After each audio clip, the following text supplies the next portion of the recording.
شدت داره شایع میشه ما اضافه وزن خیلی بیشتر از کاهش وزن نرمال که خیلی کم داریم، اضافه وزن بیشتر داریم. بچه‌هایی که کمبود وزن دارن خیلی کم داریم.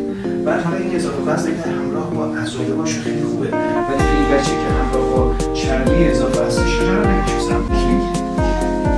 این بچه خودش هم عذاب میکشه، فست فود نخوره، غذاهایی که چربی زیاد دارن نخوره. ریش جوریشی گرفتی؟ نمیشه؟ بچه اضافه وزنش خطرناکه خانم. چند سالشه آرتین؟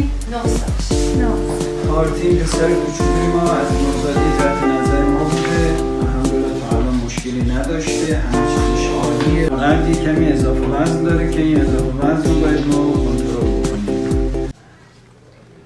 برای کاهش وزنش آقای دکتر 42 کیلو بودن. 42 کیلو برای کاهش وزن باید جلوی خوردنش رو بگیره. هیچ دارویی ما نداریم در بچه.